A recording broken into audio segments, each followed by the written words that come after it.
Hi, Dr. Ariane from the Movement Paradigm. We're going to talk today about why you should consider eliminating gluten and dairy just for a short amount of time to see if they are a potential issue for you that may be contributing to your emotional, mental, or physical health issues.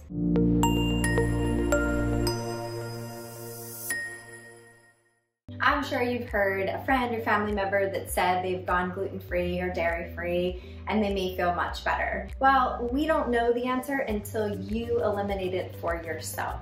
And just to note that doing an elimination diet versus doing a food sensitivity test can be way more valuable. So we're going to talk a little bit about what are the different categories of adverse food reactions that you can have, and also how you could properly eliminate and reintroduce gluten and/or dairy. Food triggers are one of the most overlooked things that can be a major contributor to all of these different health concerns that you may be experiencing. Some common symptoms of gluten and/or dairy can be things like puffiness, bloating, of course digestive issues, joint pain, dark circles under the eyes, just general inflammation. These can be really common signs. Of course, they could be associated with other things, but this would be why you'd want to explore if they're an issue for you. There are 3 adverse food reactions. Number 1 is an allergy. So this is something you most likely would know that you've had. This would be something where you're having an immune reaction. It could be mild to severe, and it would happen immediately after you've consumed a food. Number 2 is a food intolerance. So this is something like, we'll take the example of a lactose intolerance, where it's a non-immune reaction, but it means that your body does not have the sufficient enzymes to be able to break down the food. Number 3 is a food sensitivity. This can happen from hours to days after you've consumed a food that you might be sensitive to. So this is where the GI system then impacts the immune response and the immune system, causing all kinds of issues in your body.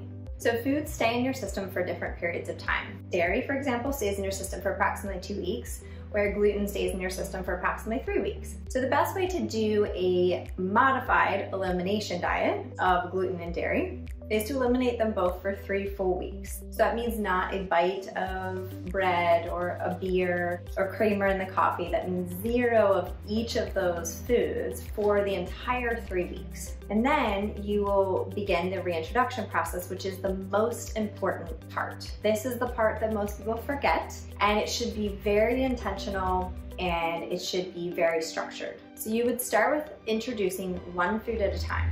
Say, for example, you are going to reintroduce gluten. So with gluten, you would have a piece of bread in the morning, piece of bread in the afternoon. So make sure to keep the ingredients very simple so it's a clean source of whatever you're reintroducing. So now you've had that twice in your first day. You're gonna wait an additional 3 days without having any more gluten, and you will track all of your symptoms. Everything from digestive issues to pain and inflammation to sleep to mental and emotional health. Do you feel more anxious or stressed? What are all the symptoms, even urinary complaints? All the symptoms that you might have, you're tracking for the next 3 days. That is going to tell you if you are sensitive to gluten or not. You know, if you have any kind of reaction, then you know that your body's having a low level immune response to this particular food. So after you finish that, then you would move to dairy. So the same would apply. So you would have it twice in 1 day, wait the 3 days, and determine if it is appropriate for you. That way, you don't have to read an article and try to figure out, is this good or bad for you? You are finding out the information yourself, and you know if these things are an issue for you, okay? So hopefully this will help, and I think assessing food triggers is one of the most basic and fundamental things that we should all do as part of evaluating what we're putting in our body and how it's impacting our health. So if it was helpful, give it a like, of course, give it a share with a friend or family member, and make sure to subscribe to our YouTube channel, The Movement Paradigm, for weekly tips on mindset, nutrition, and movement.